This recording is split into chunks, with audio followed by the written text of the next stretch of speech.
This is Biss Mike Biombo of the Charlotte Bobcats. Hola, hola, this is Pat Chabin, aka The One. What's up, it's Newman Dejero. You're watching Today News. Suivez Today News. Today News.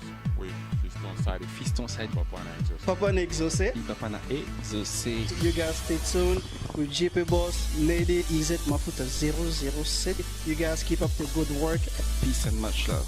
My name is Exaucé and you're watching Today's News.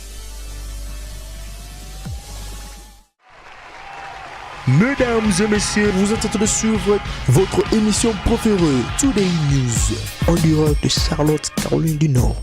Émission Moko Kakotika na Katia Diaspora, Today News, la symbole de la presse congolaise aux États-Unis, Fiston Sadi. Émission Moko Kakotika na Katia Diaspora na États-Unis, Today News. Présenté par Fiston Sadi, accompagné par son agent Izet Mafuta 007. Today News, we are just the messenger. Au discours du président, j'étais d'abord choqué. Qu'elle a été exportée ou non? Non, maintenant les Zimbabwéens tout avec l'avion et attendent même la plaie. Depuis que M. Kabila est président au Congo, nous n'avons pas encore vu un seul contrat minier. C'est un mandat de 5 ans. Jusqu'à quand nous, Africains, n'aurons pas l'essence? Quand quelqu'un voit qu'il peut devenir ministre, il peut vendre sa femme. Il peut vendre ses enfants. Le gouvernemental. Moi, je démissionne. Si je me suis engagé. Alors, c'est ces droits qu'il faut parler. Là, depuis... Salut chers téléspectateurs. Bienvenue sur Today News, sur www.komomikili.com. Aujourd'hui c'est encore Izet Mafuta Énergie 007 et je reçois aujourd'hui un invité très spécial, Monsieur François Avoki. Bonsoir Monsieur François. Bonsoir Madame. Ravi de vous avoir aujourd'hui sur Today News. Et dites-nous un peu qui est Monsieur François, parce que pour ceux qui nous suivent partout ailleurs ne connaissent peut-être pas Monsieur François. Oui, Monsieur François est un Congolais de nationalité et qui a presque grandi en Europe. Je suis marié, père de 5 enfants. J'ai un foyer stable avec mon épouse que je salue et que je remercie pour tous les sacrifices qu'elle consent à notre mariage. Et je suis ici aux États-Unis. Je suis un commandant de bord et qualifié dans la fédération française, canadienne et américaine. Et où je suis détenteur de diplôme de ATP, Air Transporter Pilot, et je suis consultant avec Spartanburg à Oklahoma, et je suis aussi notaire dans l'État de la Caroline du Nord, mais brièvement, voilà, Monsieur François. Ça fait toujours plaisir d'avoir des Congolais qui excellent à l'étranger. Donc aujourd'hui, Today News, comme vous savez déjà, on apporte l'information, l'actualité du jour, tout ce qui se passe au Congo, on en parle, on en discute. Aujourd'hui, on veut un peu parler du discours du président qui s'est passé ce dernier 23 août. On veut avoir vos avis, Monsieur François, sur ce discours. Qu'est-ce que vous en pensez et tout ça Maintenant, aujourd'hui, de nos jours, la politique congolaise touche tous les Congolais et pourquoi pas en parler entre nous et en discuter. Ah, vous savez, madame, je suis un technicien et un technicien, un scientifique ne comprend pas beaucoup de la politique qui se passe de chez nous.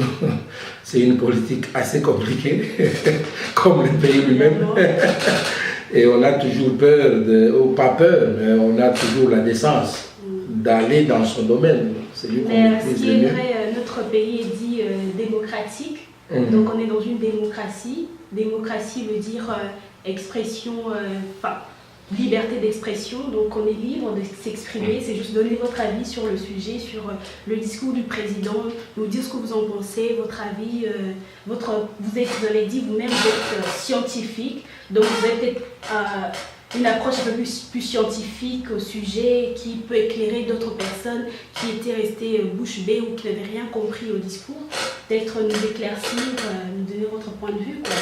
C'est pas de la politique qu'on fait, mais c'est de la discussion, c'est la discussion intellectuelle, on partage les idées. Parce qu'une maman insiste, étant bantou, je peux me laisser aller dans ces débats, mais d'une façon très succincte. Droit dans les yeux, je ne fais pas la politique, je n'ai pas envie d'en faire dans les conditions actuelles. Ouais. Mais, comme un observateur désintéressé, et c'est d'ailleurs l'avis qu'il faut retenir, de quelqu'un qui n'est pas intéressé de la chose. Le Congo est saigné à blanc depuis bientôt 18 ans. Nous ne voyons pas clairement ce qui s'y passe. Et lorsque j'ai entendu que Monsieur le Président voulait s'adresser au Congrès, c'était un grand espoir pour moi. Ça avait cristallisé beaucoup d'espoir pour dire que bon, pour une fois, nous aurons non pas simplement des discours, mais des discours suivis de certaines mesures concrètes sur le terrain. Vous savez, Madame la journaliste, il y a deux sortes de personnes. Il y a les parleurs et il y a les faiseurs. Et l'un et l'autre ne marchent pas. Oui. Vous êtes faiseur ou vous êtes diseur. Et je constate que chez moi, on dit beaucoup. Et on en fait très peu, si pas rien. Alors, revenant au discours du président, j'étais d'abord choqué. Dites-nous, qu'est-ce qui vous a choqué? Le président veut parler devant un congrès. Oui. Et avec mes cours d'éducation civique au Congo, qu'on a tous eu d'ailleurs. Oui, le congrès, c'est le Sénat et le Parlement réunis qu'on appelle congrès. Oui. Alors, en 2006, j'étais commandant de bord, j'ai volé avec des membres importants de PPRD, j'ai volé avec certains sénateurs, oui, à Lodja, à Tchumbe. Et je savais que leur mandat était de 5 ans. Donc de 2006 à 2013, il y a 7 ans. Ouais. Donc il y a le kidnapping, il y a la confiscation du mandat du peuple, des sénateurs. Ils sont tous démissionnaires. Oui, il y a des hommes formidables que je respecte dans le Sénat. Oui. Je parlerai du colonel Lombard, Pena Djonga. Ça, c'est un monsieur, un penseur, un grand homme dans les Sankourou. Mais ils doivent partir. C'est un mandat de 5 ans. Jusqu'à quand nous, Africains, n'aurons pas l'essence d'un contrat. Vous m'avez élu pour 5 ans. Je fais mes 5 ans. Si le gouvernement tarde, moi je démissionne. Je me suis engagé pour 5 ans. Pour qu'il y ait une mission. Mais il y a une léthargie. Il y a une anesthésie générale. Et même ces grands hommes comme Ombar, comme Cheo Kitondo, que je respecte et que je dis bonjour en passant, ils sont là. Ils se font encore appeler Excellence. Mais ils doivent aller aux élections. Donc le Sénat n'existe pas. Si le Sénat n'existe pas, on ne peut pas alors parler du Congrès. Donc, il y a illico, presto nécessité qu'on aille au point de départ. En aviation, si je viens de décoller de Canada, plus le temps passe, plus la correction de mon erreur sera difficile. Donc, aussitôt que vous avez remarqué une erreur, il faut revenir à la case de départ et repartir. tous les bruits que les politiciens sont en train de faire là sont un peu étonnants avec un gouvernement où on n'a pas élu le Sénat, il n'y a pas les élections municipales et on passe à la tête. C'est comme si on renversait la pyramide. Donc c'est comme si on renversait, nous marchons au Zaïre, la tête en bas et les pieds en haut. C'est extraordinaire.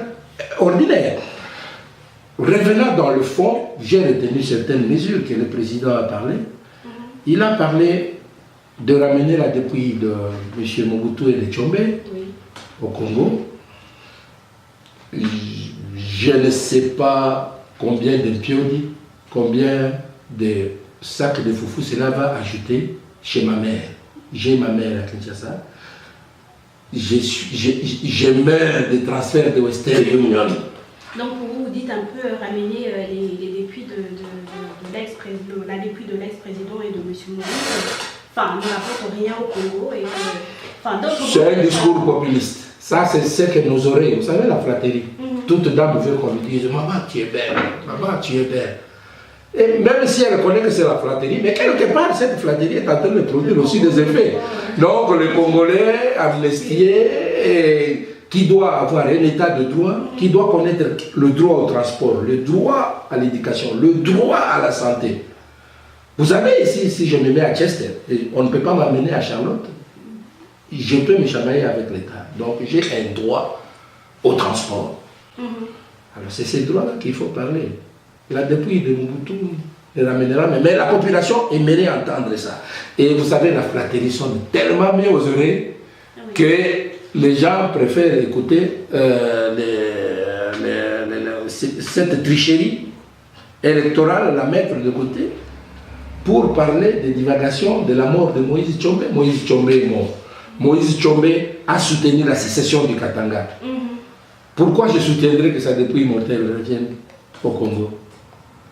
Mobutu, si moi je suis ici, si mes enfants ne savent plus parler ma langue, qui m'a projeté en exil si ce n'est pas Mobutu? Sa dépouille n'aura aucun effet. Et c'est la poudre aux yeux qu'on est en train de jeter. C'est un sujet vert. Et il a aussi dit qu'il va amnistier les prisonniers. Ah, un grand espoir. J'ai un ami, mon meilleur ami, l'homme qui m'a beaucoup soutenu, il s'appelle Adolphe Onosoma. Il avait eu quelques difficultés avec la justice zaïroise. On l'a accusé de viol sur un enfant. Quand j'ai entendu la mesure de Kabila, j'ai dit, ah, je veux partir au Zaïre dire bonjour à mon ami. Et puis, on vient dire, non, il y a amnistie, mais, sauf ceux qui ont violé, sauf ceux qui ont fait atteinte à la sécurité de l'État, sauf ceux qui ont fait le coup d'État. Donc, en gros, Edi Kapel reste en prison, Bemba reste en prison, Onosumba reste en prison, Tchaloupa reste en prison, tout le monde reste en prison. Alors, cette mesure d'amnistie sert à quoi? Encore à rien. Ce n'est que des belles paroles. Une occasion, un espoir encore déçu. C'est un espoir, cristalliser un grand espoir et nous décevoir encore davantage. Il a retenu encore une autre mesure pour dire que les Congolais de l'étranger seront soutenus par les mesures consulaires. Ce qui est une vaste blague pour moi. Parce que les accords internationaux, les accords de Vienne sur la diplomatie indiquent que tout pays a droit de demander l'amnistie auprès de ses citoyens et demander à ses citoyens s'ils sont bien traités par ces prisons dans les pays dans lesquels ils sont emprisonnés. Alors si le Congo ne faisait pas ce travail, c'est un aveu d'échec. C'est-à-dire que nous ne faisons pas de travail. Après 12 ans, M. Kabila se réveille comme pour dire que c'est aujourd'hui qu'il connaît que les consuls doivent faire. Et puis ces consuls, entre nous, ils fonctionnent dans des conditions terriblement difficiles. L'ambassade de Zaïre ici à Washington n'est pas aux normes d'amiante. On a fermé l'ambassade et l'ambassade fonctionne dans un hôtel. Les fonctionnaires sont impayés. S'ils ne vendent pas de passeports, comme on a changé les passeports biométriques, ces gens sont en train de manger le pain gris. En Occident, dans le froid, ils sont dans le froid. Et vous allez demander à ces gens-là d'aller intervenir pour le prisonnier. C'est pas aussi. Donc, en gros, pour moi, c'était un grand espoir, encore manqué. Vous savez, la route de la gare jusqu'à Kitambo, on a refait le boulevard du 30 juin. Cette route, c'est un tronçon d'environ 14 km. Et sur 14 km, on a avalé 135 millions de dollars américains. Ça veut dire qu'un kilomètre, si je prends 135 millions divisé par 13, un kilomètre au Congo pour faire l'asphaltage, madame la journaliste, revient à environ 1 million de dollars. C'est un record du monde. Ici, à Nautic Mile, ça veut dire 2 km. Pour faire une route sur 2 km, 40 pieds de large, on est en train simplement de vouloir avoir 18 000 dollars. Donc, si vous voulez que le lendemain soit meilleur, nous voulons voir ceux qui ont construit cette route en prison. Parce que c'est... Ou tout au moins... C'est volé. Oui. Non, mais quelque chose ne va pas. Écoutez, là où la main-d'œuvre est très chère comme aux États-Unis, et on fait 1 kilomètre avec 18 000 dollars, et vous voulez mettre ça à 1 million au Congo, et que nous applaudissions ça, scientifiquement. Donc, durant toute cette émission, madame, vous verrez que j'aurai des positions, des approches techniques et scientifiques pour dire il y a cette idée reçue, l'idée n'est pas correcte.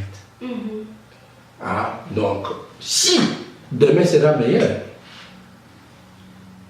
on aurait déjà vu 2 ou 3. Depuis que M. Kabila est président au Congo, nous n'avons pas encore vu un seul contrat minier. Vous n'étiez pas encore né. À l'époque, nous avions Sozacom, Société zaïroise de commercialisation de minerais, qui faisait le rapport sur combien a été vendu, quel a été exporté ou non. Non, maintenant les Zimbabwéens quittent avec l'avion et attendent même avant même contaminer les pierres au pied d'avion. Et ça décolle, on va aller les tamiser à Harare. Et c'est eux qui vont déclarer ce qu'ils ont pris ou ce qu'ils n'ont pas pris. Donc tout dépend de quoi. Rien n'est supervisé, rien n'est suivi. Alors nous sommes dans un cafouillage. Monsieur le Président n'a pas une tâche facile parce que c'est le Congo. On connaît que c'est un pays compliqué. Mais il doit s'adjoindre de bons techniciens qui doivent lui donner un avis technique et un avis correct. Au lieu de mettre dans sa bouche les paroles qui vont plaire à la population et l'anesthésier encore pendant quelques temps. Ces discours-là a anesthésié la civilisation, mais la vérité est têtue. Elle finira par en faire surface. Les gens verront demain qu'ils ne mangent pas à leur faim. Les gens verront qu'au Congo, les diplômes sont bidons. Quelqu'un s'appelle docteur, qui ne connaît rien de la médecine. Quelqu'un s'appelle honorable. Il ne respecte même pas la Constitution qui lui donne ses pouvoirs. Quelqu'un s'appelle sénateur. Il a été voté pour 5 ans. Il peut prolonger jusqu'à... Monsieur François, d'autres peuvent rétorquer en disant que le président a dit que demain sera meilleur qu'aujourd'hui. Donc, quand même, il donne une garantie d'un lendemain meilleur. Donc, il dit, si on peut sous-entendre qu'il va faire des efforts et donner du pain aux gens à manger, pas peut-être littéralement donner du pain, mais en créant du travail et tout ça. Mais là, vous dites que c'est encore que des belles paroles, qui nous dit là que rien ne va être fait, que c'est du redit, plus ou moins. Madame, 2 catégories, faiseur et liseur. S'il veut faire, il en a la volonté, il en a les moyens. Qui interdirait au puissant Kabila d'aller à Makala et dire ouvrez-moi les portes dehors? Qui interdirait à M. Kabila de prendre une lettre et d'écrire au procureur de la haie que nous voulons que Béka soit dehors ou nous en tirerons les conséquences. En d'autres mots, nous allons nous retirer de votre institution. Bush est allé tuer. Vous savez, il y a beaucoup d'idées reçues. Et dans ces idées reçues-là, quand vous voulez parler de la vérité, simplement comme nous les techniciens, je suis dans l'avion, je vois mes aiguilles baisser. Je vois mes aiguilles baisser. Je sais que je suis en train d'aller vers ma mort. Vous ne pouvez pas me convaincre l'inverse. Bush qui envahit l'Irak, qui tue là-bas. Pourquoi on n'a pas arrêté Bush pour l'amener au tribunal de la haie? Parce que l'Amérique n'est pas signataire de ces accords. Alors pourquoi les Zaïre signent cette minauderie du tribunal de la haie? Pourquoi nous n'allons pas nous retirer simplement de la haie? Ça serait même à l'avantage de Kabila. Parce que demain, s'il quitte le pouvoir, il y aura des dossiers qui... les Gabonais qui disent Canard, fais attention là, on mange poulet. Parce que demain, ça sera ton tour. Qui ne croient pas qu'il y a quelqu'un qui ira là-bas, qu'il le veuille ou pas, tout passe. Il n'y a rien qui est éternel à part Dieu. Donc un jour, il passera. Il pourrait être affaibli, il n'aura plus d'immunité. Et pendant ce temps, les plaintes peuvent... Donc, l'Afrique doit être constructive pour voir... Je pose des actions. Quelles sont les actions? Il a dit qu'il va faire le gouvernement d'union nationale. Mais c'est encore une autre blague. Il a la majorité au Parlement. Ici, il y a les démocrates, il y a les républicains. Et les démocrates sont majoritaires au Parlement. Et ils vont aller prendre des ministres... républicain pour gouverner? Non. La coalition, c'est lorsque je n'ai pas ma majorité dans le Parlement et j'ai fait appel aux partis de coalition qui vont m'aider à gouverner et à supporter mes mesures au niveau du Parlement. Pourquoi il doit encore faire ça? Et parce qu'il connaît que le Congolais aime qu'on l'appelle Excellence. Excellence, monsieur le ministre. Excellence, monsieur le PDG. Et maintenant, on leur tend les perches, et comme des voyous, ils sont en train de se disputer des titres pour entrer au gouvernement qui va tout simplement cautionner une transition. Et une transition est éternelle. Une transition peut prendre 40 ans, une transition peut prendre 4 ans, une transition peut prendre 10 ans. Et pendant la transition, vous n'allez pas exiger à M. Kabila de faire des élections, des nouvelles élections. Son mandat prend fin en 2016. Pour une fois que l'opposition soit cohérente avec elle-même, qu'il les abandonne, qu'il dirige, il est majoritaire, qu'il continue sa politique pour mettre les moyens de son discours. Comme ça, nous ferons ce qu'il fera. Si l'opposition entre et qu'ils échouent, il a déjà échoué à cause de l'opposition. Donc ce n'est pas une argumentation sérieuse à soutenir. D'autant plus que en droit, il y a 3 sources de droit. Pour dire le droit, un tribunal a besoin d'un code, a besoin d'une jurisprudence ou a besoin de justes et coutumes. Aujourd'hui, que M. Kabila est en train de supporter le Sénat, d'élargir son mandat illégalement, c'est-à-dire que sans soutenu par les textes qui nous régissent la Constitution. Il établit un préalable. Au nom de quoi demain, vous-même les opposants, vous viendrez lui dire partez. Vous avez mangé le beefsteak pendant 5 ans sans dire un mot. Et ensuite, quand l'autre veut, vous pouvez dire non, nous devenons opposants. Arrêtons, soyons un peu sérieux. Allez un peu, mais bon, comme je vous ai dit, je ne suis pas politicien, je donne mes avis à chaud, d'une façon désintéressée, je ne fais pas de la politique. Même si on m'appelle aujourd'hui, venez être ministre du Transport, je dirais comme je ne suis pas de la majorité, comme je ne connais même pas, parce que j'ai fait beaucoup d'efforts, j'ai fait quand même beaucoup d'études pour comprendre quelle est M. Kabila, quelle est la ligne de PPRD. Je vais vous faire une révélation. Et je mets quiconque à défi de me démontrer que Kabila est membre du PPRD. Défi, enfin, accepter, on accepte le défi. Accepter. Donc, chers téléspectateurs, on écoute notre défi? Kabila n'a jamais de sa bouche ou une carte qui prouve qu'il est de PPRD. On l'appelle autorité morale de l'AMP, autorité morale de la majorité présidentielle, dans laquelle il y a beaucoup de partis et une scoop. Vous savez que le CNDP de Kounda-Batouari est membre de la majorité présidentielle, officiellement. Et il y a même des députés du CNDP qui siègent à Kinshasa, qui bouffent, ils sont là, ou qu'on les arrête, parce que le M23, au fait, ce n'est pas un parti. Le M23 est une insurrection. Nous avons eu des accords, vous n'avez pas appliqué les accords, allez, nous attaquons. Mais c'est le CNDP qui est en train d'attaquer. Donc au moins qu'on fasse démissionner les députés du CNDP qui sont à Kinshasa, à la rigueur, qu'ils rendent au moins compte de leurs actions. Ou par leur dignité, qui démissionnent pour dire nous ne sommes plus partis de ça. M. Kabila n'a jamais été le PPRD. J'ai suivi beaucoup de discours de PPRD, j'ai suivi beaucoup de PPRD. Jamais Kabila a signé un papier, jamais Kabila déclarera qu'il est membre du PPRD. Même quand on l'attendait au pont Kaby, durant les discours, il ne pouvait pas aller. Il n'a jamais signé une carte qu'il est membre du PPRD. Donc, c'est la politique à la congolaise. Une politique très compliquée, mais qui marche sur deux pivots. L'égoïsme et l'avarisme.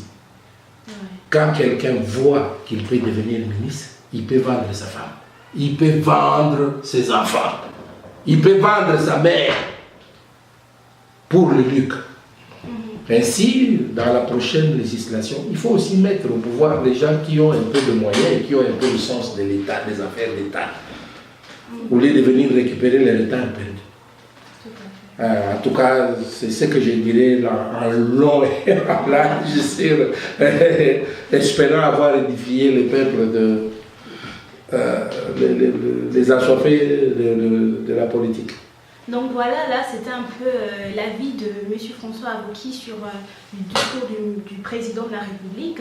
Et donc vous avez eu là votre défi, c'est trouvez-nous la preuve en fait que le président de la République est membre de la PPRD. Du PPRD.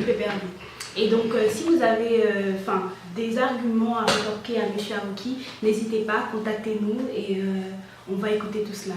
Donc, Monsieur Aboki, on va passer un peu à la deuxième partie de notre émission. On avait suivi, vous avez été reçu à l'émission Code 243. Vous avez parlé un peu des problèmes de l'aviation congolaise. Et vous avez dit que vous étiez en affaire avec, contre Boeing. Et donnez-nous un peu la suite de cette affaire, parce qu'il y a maintenant 2 ans, c'est là que 2 ans, une année comme ça que ça s'est passé. Où en est l'affaire aujourd'hui? Une question difficile à répondre en quelques mots. Oui, l'aviation évolue. Et aujourd'hui, avec la cartographie électronique, avec le GPS et toute l'instrumentalisation dans l'aviation, ça devient de plus en plus facile de pouvoir naviguer et de piloter ici en Occident. Malheureusement, ça nous pose encore problème que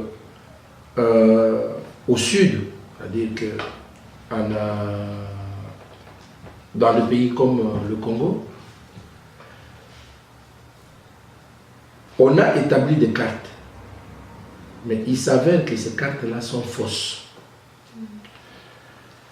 Et quand on est naïf, on croit peut-être que c'est une erreur technique.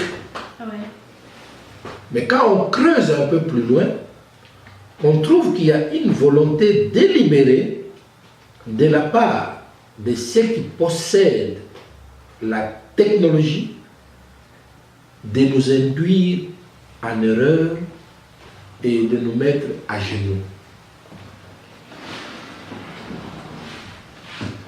Vous volez de Kinshasa à Lodja. Vous mettez les coordonnées dans l'appareil. Vous décollez bien. Vous arrivez à Lodja. L'appareil vous indique que vous êtes sur Lodja.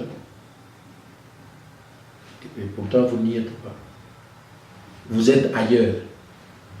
Donc, les coordonnées qui sont mises dans les GPSN, GPS, ça veut dire Ground Positional System. Donc, ça vous indique au sol le point de quelconque lieu, l'attitude et la longitude d'un point. Or, quand vous prenez la carte secrète minière du Congo, vous trouvez que la plus grande concentration d'or en Afrique se trouve à Lodja. Oui, c'est vrai, il n'y a pas d'électricité à Lodja. Oui, c'est vrai, c'est un centre qui bricole. Mais il n'y a pas de raison que les coordonnées soient fausses. Vous allez à Tembo. Tembo, c'est dans les Bandundu. C'est une localité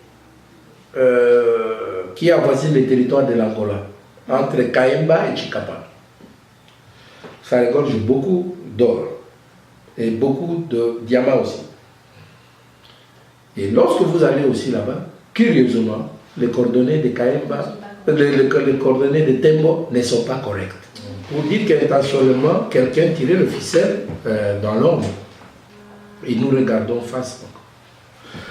Les caméras et les autorités, il faut que nous fassions quelque chose. Le Congo est un enjeu planétaire. Le Congo ne vous concerne pas. Le Congo ne concerne pas que M. Kabila. Le Congo nous concerne tous. C'est un pays stratégique. Nous avons 76% du minerai qu'on appelle le colombo-tantalite. Dans le composite avionique, le colombo-tantalite y participe. Dans le sous-marin nucléaire, le colombo-tantalite y participe. Dans les cellulaires, le colombo-tantalite y participe.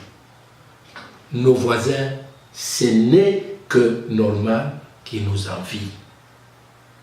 Et nous devons avoir une réelle défense aérienne. Nous devons avoir une réelle défense terrestre. Nous devons refaire toutes nos cartes aériennes et terrestres.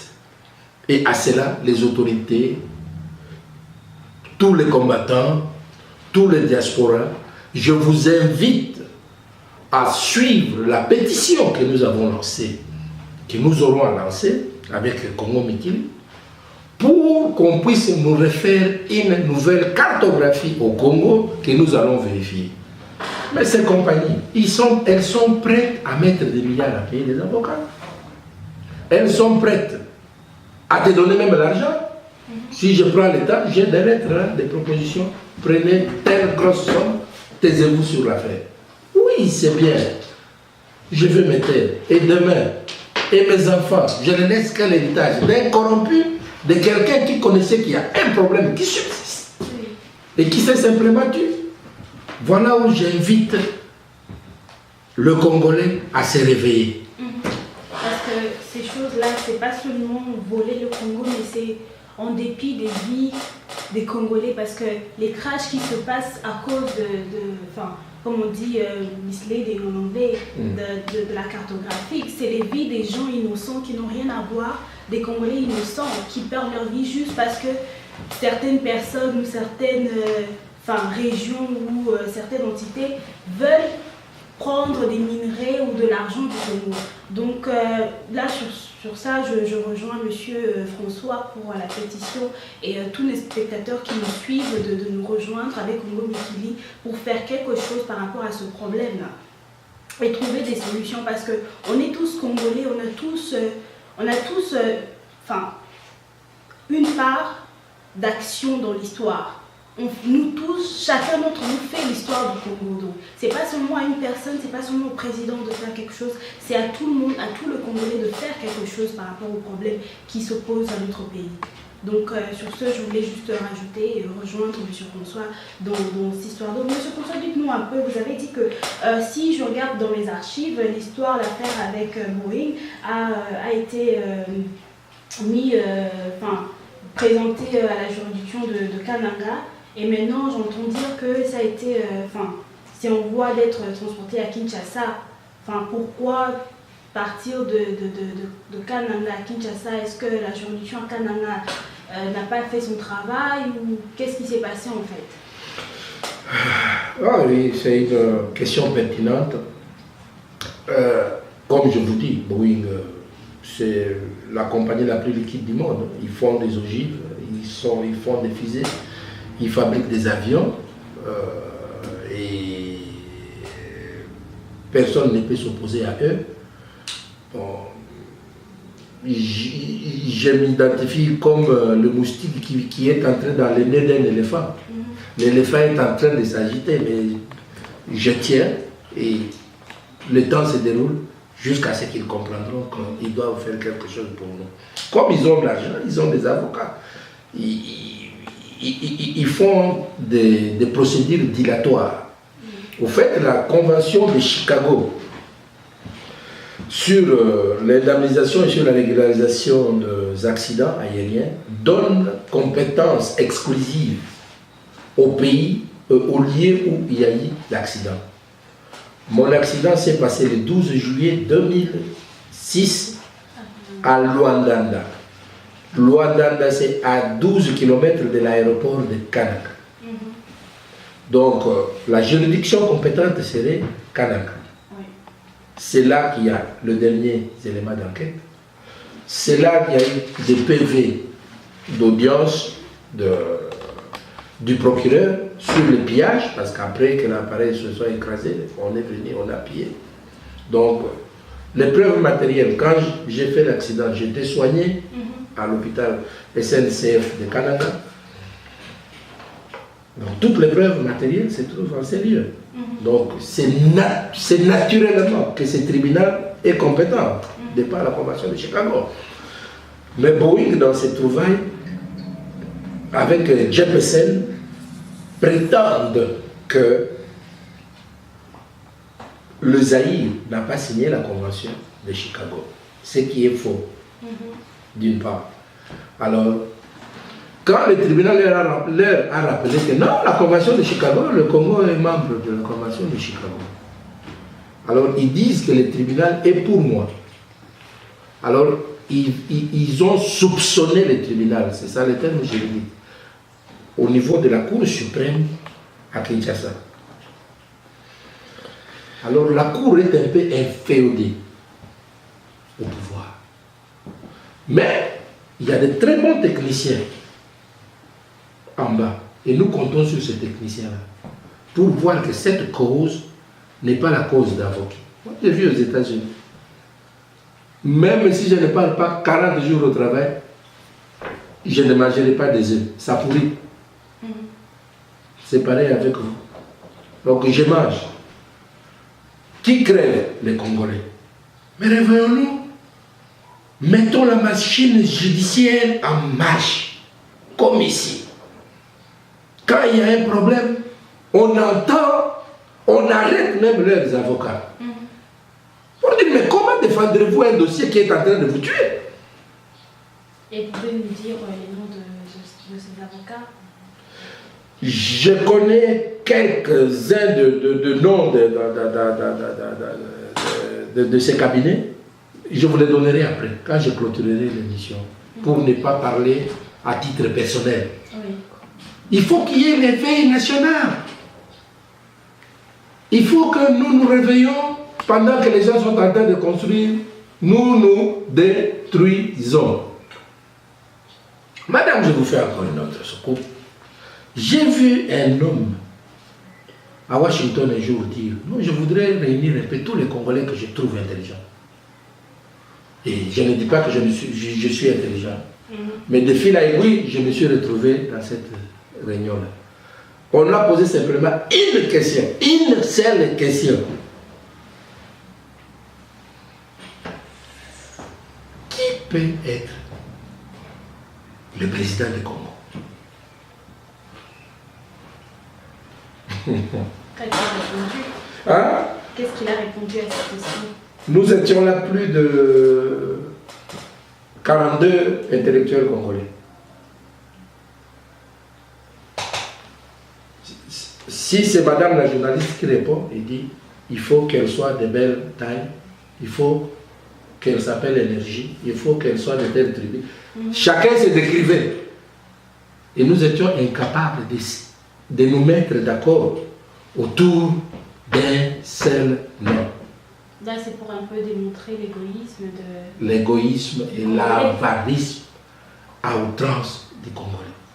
Vous parlez de Tshisekedi. Oh, bon, ce papa-là, il a tué les gens à Bakwanga, il a fait ça, il a eu l'argent. Vous parlez de Kabila, ah, c'est Rwandais-là, il a fait ça, il a... Vous parlez de ah, cet escroc-là de Rwanda, il fait ça. Vous, tous les... Bon, même aujourd'hui, de moi à vous, qui peut être le nouveau président d'Israël?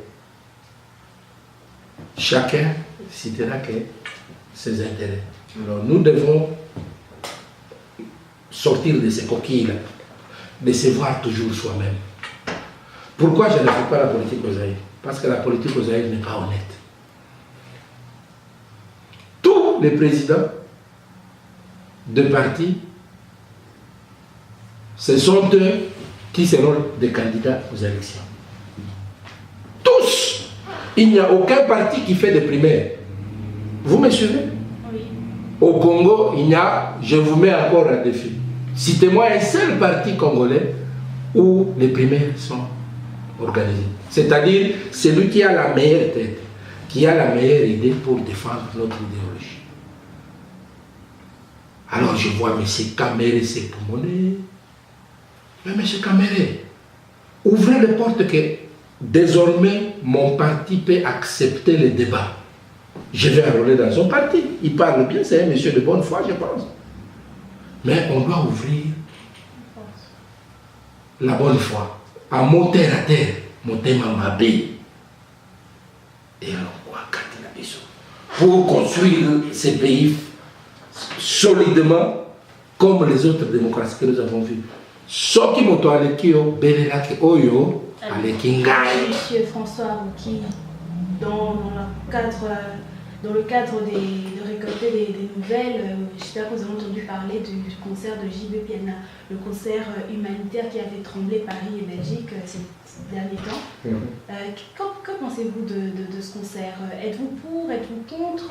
Soutenez-vous les combattants ou les autres combattants qui disent non, il faut laisser quand même la musique se faire, la musique se passer parce que ça fait partie de notre culture? Quelle culture? La culture congolaise.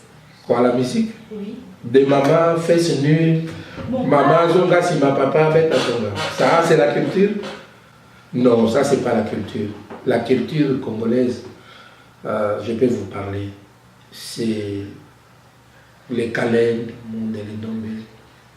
c'est les Mikanza Mobiem. Vous connaissez les Mikanza Mobiem? Malheureusement, non. Non, c'est les Mikanza, les grands Mikanza Mobiem.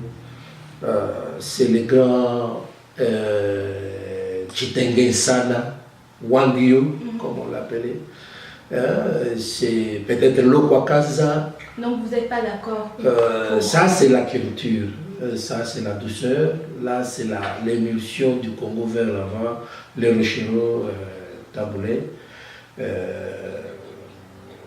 Même ces jeunes ici, c'est un jeune qui montait sérieusement. Mais vous ne trouvez pas honnêtement que la musique congolaise est médiocre? C'est une musique qui ne... C'est une culture qui ne s'entoure qu'à nous. Il n'y a que nous, les Congolais et Africains, qui écoutons la musique congolaise. Avant, ça se faisait dans le théâtre. Pour être acteur des groupes Maboké, parce que les Maboké, là, c'était un groupe. Avec les Mama et Wasso, Catherine, il fallait aller à l'INA, l'École nationale des arts. Et il y avait une section, la dramaturge. Maintenant, c'est le lingala facile, la politique facile. Tout devient facile. Vous prenez la caméra, vous tournez les salles, les cinémas et vous donnez. Vous prenez les filles, vous les mettez nues et vous avez du succès. Non, ça c'est pas la culture. Qui ne viennent pas. Qui reste là où il est mieux là où il est à Kinshasa. C'est un jeune qui se dit, je pense, millionnaire, qui mange d'abord ces millions et qui les laisse les enfants en Occident tranquilles.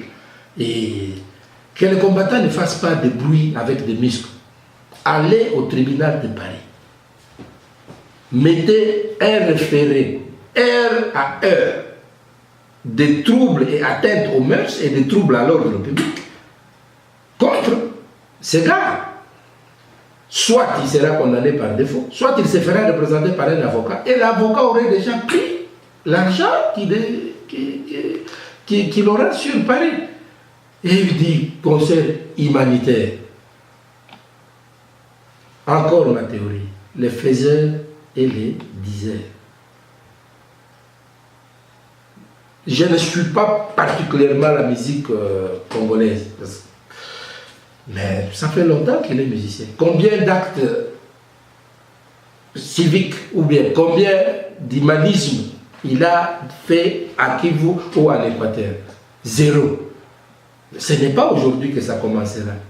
Donc, qu'il reste là où il est.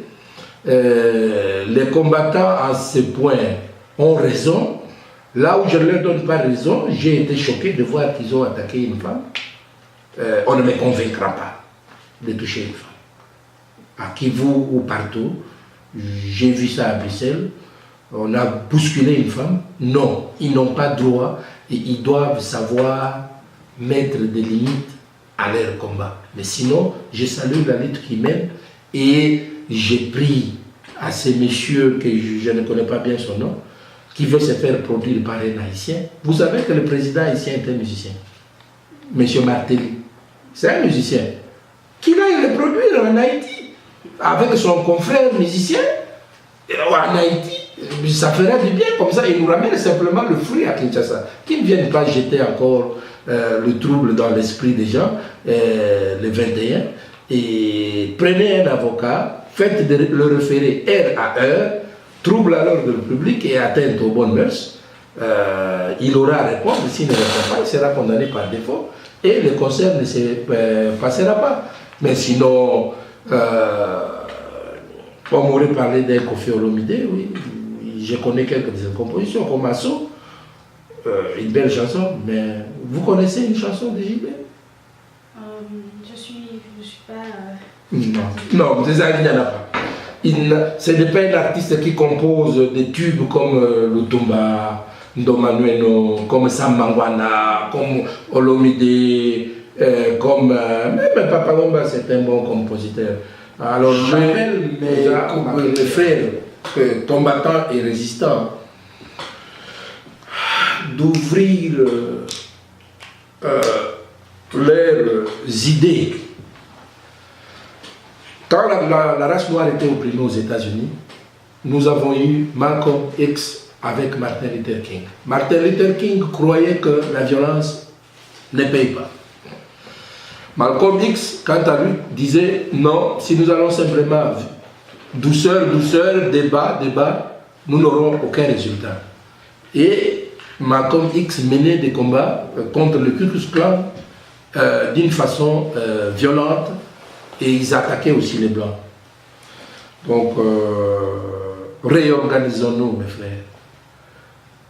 Ce n'est pas parce que vous vous appelez combattant que vous devez insulter les autres ou croire que vous êtes beaucoup plus intelligent que vous aussi, les Congolais qui avez des diplômes. Ne pensez pas que parce que vous êtes allés à l'école et que vous avez des diplômes, que vous êtes au-dessus d'eux. Il y a des gens sans diplôme qui font de très belles choses que même les gens avec des diplômes ne font pas. Mais mettons-nous ensemble, fédérons le mouvement pour qu'il y ait des effets. Apprenez, ayez des gens prêts à vous défendre pour que notre mouvement des combattants et de la diaspora puisse être efficace. Sinon, sur le dossier d'aviation. Les avocats qui sont en train de défendre Boeing et Jeppesen, la compagnie qui fait la cartographie au Congo, sont Maître Buhendwa Katuruba, Maître Union Peu, Maître C. Ileo Yoka, Maître O. Kinkoni Kisambo, Maître T. Mwenze Ntazongwa et Maître O. Bafounier Mbaka. Ils sont dans le cabinet de Kinshasa. Mes frères, je sais, je connais le Congo. Le travail d'un avocat au Congo, c'est un chômage camouflé. Les avocats au Congo, comme beaucoup de Congolais, n'ont pas de travail. Et quand vous avez trouvé que Boeing peut vous payer de l'argent, maintenant vous êtes en train de vous jeter pour combattre votre frère. Je suis votre frère. Je suis votre commandant. C'est moi qui pars avec vous faire la campagne pour que vous deveniez des sénateurs. Pour que vous ne deveniez pas des sénateurs à vie comme c'est actuellement, mais que vous deveniez des sénateurs de 5 ans. Dites à votre client que M. Avoki ne demande aucun sou. Je n'ai pas besoin de leur argent, qu'ils le gardent. Je demande qu'il y ait avec Jeppesen, avec Garmin, avec TomTom, tous ensemble, nous aurons une conférence pour la coordination et l'émanation d'une cartographie sérieuse au Congo. Je comprends que vous cherchez le pain pour les enfants, mais cherchez ce pain-là sereinement et non pas dans les sangs. Sinon, je remercie Congo Mikili de m'avoir donné cette opportunité de vous entretenir ce soir. C'est toujours un plaisir que de parler dans des si grands médias. Et j'espère que vous serez encore la bienvenue prochainement dans notre bureau. Merci, M. Avoki. Donc, c'était là tous les news avec www.congomikili.com. Merci à Fiston Papa L'Exaucé pour avoir soutenu derrière la caméra pour nous délivrer cette émission aujourd'hui. Et à vous, nos chers téléspectateurs, merci de nous avoir donné de ce temps, suivre notre émission et on vous retrouve très prochainement. À très bientôt. Bye bye. This might be Amber of the Charlotte Bobcats. Hola, hola, this is Pat Chabai, aka The One. What's up? It's Newman Dejero. You're watching Today News Vous suivez Today News avec Today News. with Fiston Sadi Fiston Sadi, Papa Nexus. Papa Nexose. Papa Exaucé. You guys stay tuned with JP Boss, Lady EZ Mafuta 007. You guys keep up the good work. Peace and much love. My name is Exhaustion and you're watching today's news.